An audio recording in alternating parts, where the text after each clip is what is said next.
Alors Armelle, que retiens-tu de cette parabole des talents?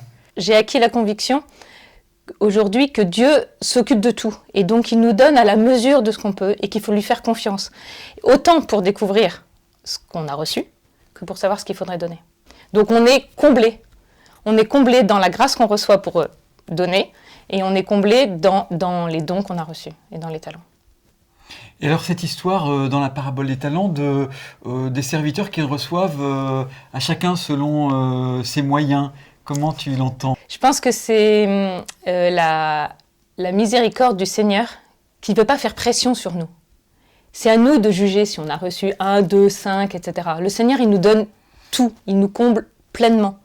Question de quantité? Je pense que ce n'est pas nous qui jugeons de la taille de notre coupe. Je pense que le Seigneur remplit notre coupe et que c'est nous qui disons « moi j'ai une petite coupe, une grande coupe, etc. » Le Seigneur, il nous attend pour qu'on remplisse pleinement notre vie.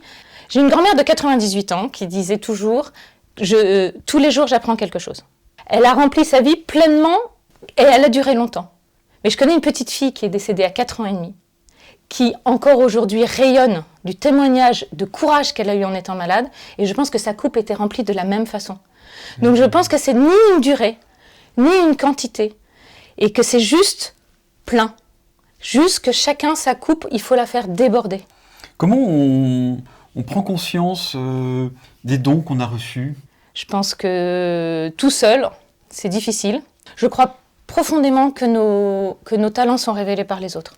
Que Dieu nous fait vivre en relation, nous fait vivre ensemble pour révéler nos talents, pour les connaître, pour les développer et pour les faire fructifier, on a aussi besoin des autres.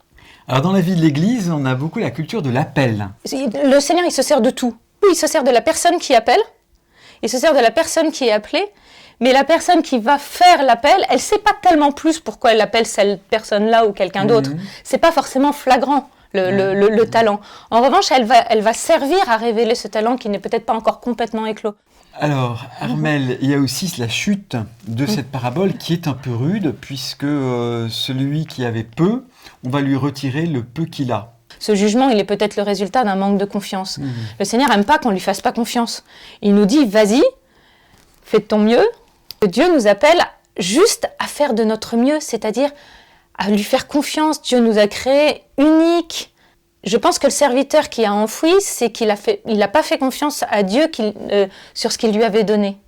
Peut-être que l'enfouissement de la parabole, c'est le manque d'amour, et qu'à partir du moment où on n'enfouit pas, où on ne garde pas pour nous, où on est dans le don, on reçoit pleinement à hauteur du don que l'on fait.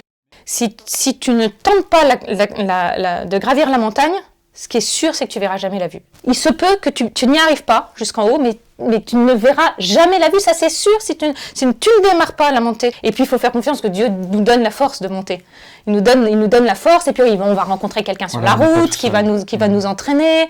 Je crois beaucoup que Dieu est très bon pour nous, et qu'il nous donne ce qu'il faut et les grâces. Nous tire aussi dans la montée, Il nous tire, il nous pousse, il nous fait tout ça.